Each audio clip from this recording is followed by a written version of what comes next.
ये सत्य है प्रभु कि मैं अपनी पत्नी से अपार प्रेम करता हूं, किंतु इसका यह अर्थ तो नहीं है कि मैं प्रभु श्री राम के प्रति अपनी भक्ति में कोई भूल कर रहा हूं। वो श्रीकांत को देखिए ना, वो तो विचित्र ही बातें करता है। आज बोलता है कि मैं राम कथा टालने के बहाने ढूंढता रहता है। आप ही बताइए प्रभु, क्या ये संभव है? क्या मैं ऐसा कर सकता हूं? मैं आपसे पूछ रहा हूं, क्या मैं कुछ अनुचित कर रहा हूं? यदि ऐसा है प्रभु, तो कृपया कोई संकेत दीजिए जिससे मैं अपनी भूल समझ सकूं प्रभु। देखिए, आप भी प्रभु श्री राम के भक्त हैं और एक राम भक्त का यह उत्तरदायित्व होता है कि दूसरे राम भक्त का मार्गदर्शन करे, कि दूसरे राम भक्त का मार्गदर्शन करे। कृपया करें प्रभु, मेरी रक्षा करें। यदि मुझसे कोई भूल हुई है, यदि मैं अपने उद्देश्य से भटक गया हूं, तो मेरा मार्गदर्शन कीजिए प्रभु, मेरा मार्गदर्शन कीजिए।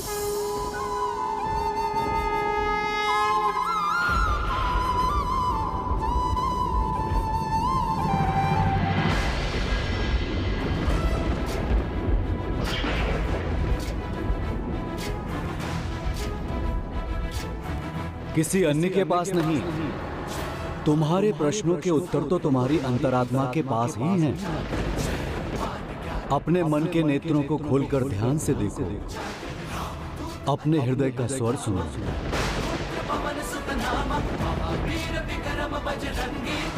बड़ी विचित्र बात है, वो अभी तो यहीं थे, किंतु अचानक कैसे अदृश्य हो गए? मैं भैया के साथ कुछ दिनों के लिए मायके जा रही हूँ। अच्छा हुआ श्रीकांत भैया आप आ गए। ये पत्र आप स्वामी को दे दीजिएगा। मेरे पास समय नहीं है। पिताजी का स्वास्थ्य बहुत खराब है, हमें शीघ्रता करनी होगी। स्वामी मुझे यहाँ ना पाकर चिंतित हो सकते हैं। उचित है भाभी माँ, जैसा आपका आदेश। प्रणाम। श्रीकांत, तुम यहाँ? तुम कहाँ थे? कहाँ चले गए थे? क्यों, क्या अब भी कुछ सुनाना शेष रह गया है जो यहाँ सुनाने आए हो? नहीं, तुम गलत समझ रहे हो। मैं क्रोध में कुछ अधिक बोल गया था, तो क्षमा मांगने आया हूँ। और भाभी ने ये पत्र दिया था जाते समय, वो देने आया हूँ। जाते समय? तुम्हारा कहने का अर्थ क्या है? तुम पढ़ लो, स्वयं समझ जाओगे।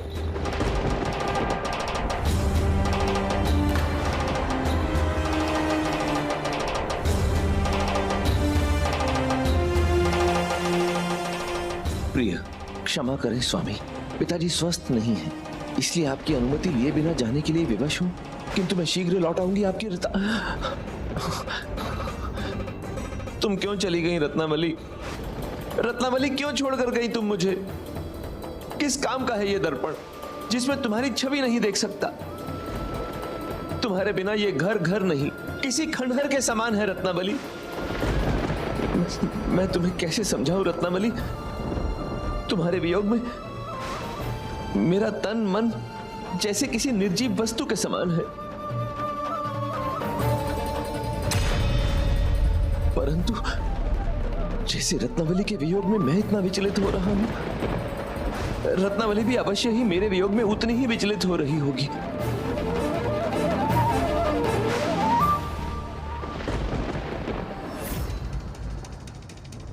रत्नावली, मैं आ रहा हूं तुम्हारे पास।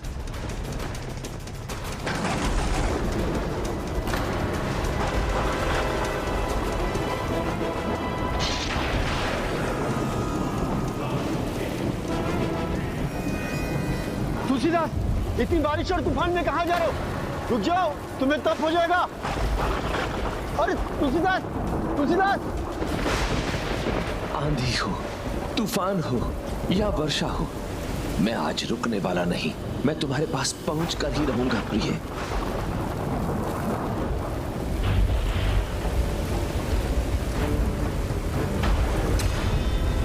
कोई कैसी भी बाधा उत्पन्न कर दे, किंतु मैं आऊंगा रत्नावली।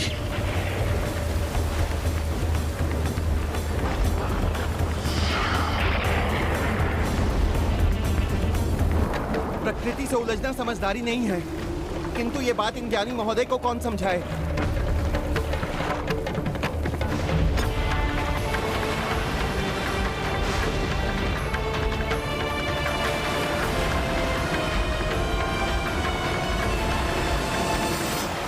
अपने आप को डूबने से बचाने के लिए तुलसीदास जी ने जिसको थामा वो एक शव था।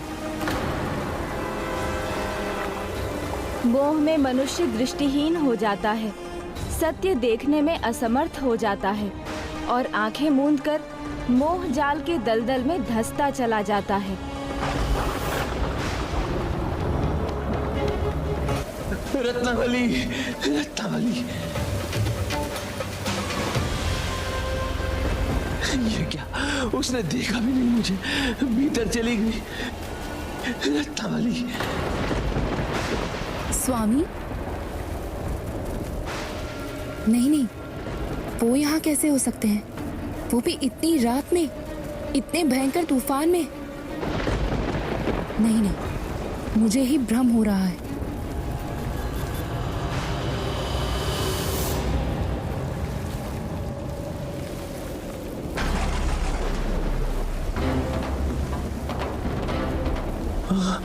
इस रस्सी का प्रयोग करता हूं।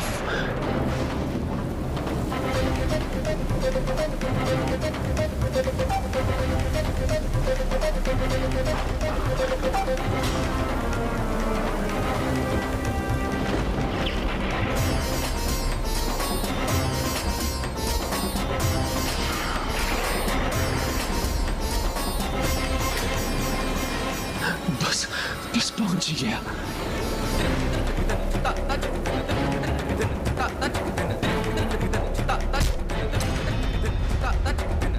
कौन है?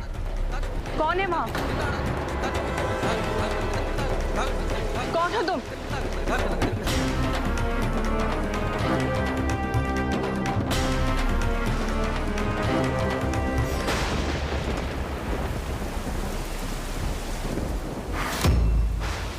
स्वामी, आप? हाँ, मैं रत्नावली, तुम्हारा तुलसी।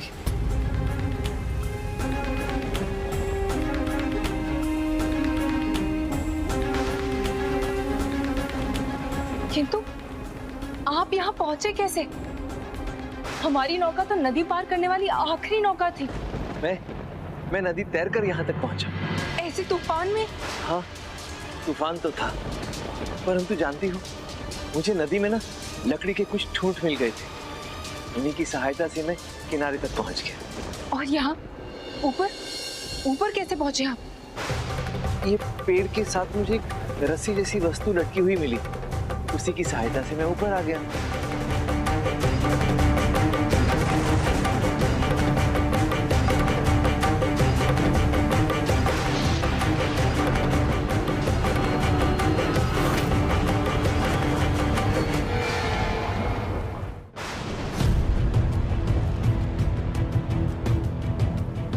वो कोई रस्सी नहीं, मरे हुए सांप की देह है। क्या? वो, परंतु मैं भी क्या करता रत्नावली?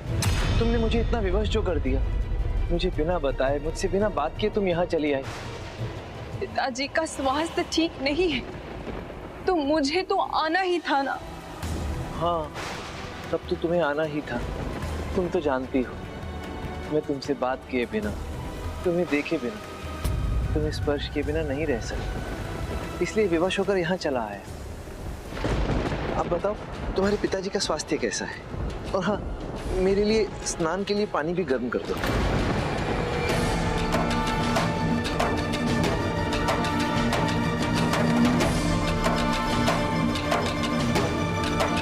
स्वामी, स्वामी, स्वामी, आप सभी को दोहे सुना के उन्हें सीख देते हैं ना। क्या क्या कह रही हो रत्नावली? आज मेरे मुख से भी एक दोहा सुनिए। लाज न आवत आपको, दौड़े आया हुआ साथ, झिक झिक ऐसे प्रेम को कहाँ कहूँ मैं आज, अस्त चर्ममय देह आसो ऐसी प्रीत, आसो ऐसी प्रीत, ऐसी जो श्री राम, ऐसी जो श्री राम होत न तब भवी।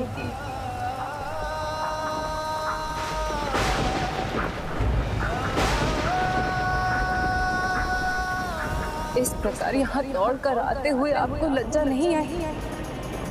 धिक्कार है प्रेम को, धिक्कार है प्रेम को। इस हाड़ मास के पुतले से इतना प्रेम, यदि इसका आधा प्रेम भी आप श्री राम से किया होता तो आज आप साक्षात प्रभु श्री राम को पाले। आप इस भवसागर से बेड़ा पार लग जाता, आपको आपके जीवन का उद्देश्य मिल जाता, आपको आपके जीवन का उद्देश्य मिल जाता। मेरे पिता ने मेरा विवाह एक ज्ञानी से करा। इतना प्रेम, इतनी तत्परता, इतनी निष्ठा, आपके जीवन का उद्देश्य केवल प्रभु श्री राम को पाना है।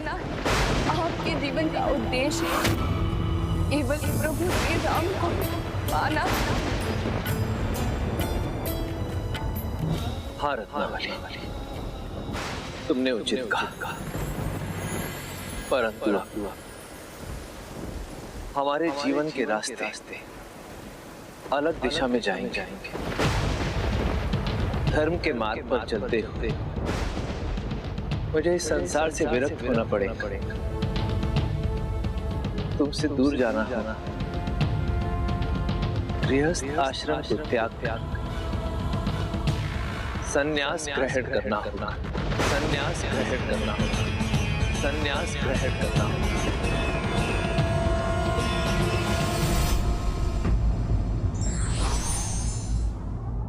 सत्य सदैव कड़वा होता है, किंतु जो भी उसे अपनाता है उसका जीवन मधुरता से भर जाता है। आज से मेरे जीवन का एक ही उद्देश्य अपने प्रभु श्री राम को पाना।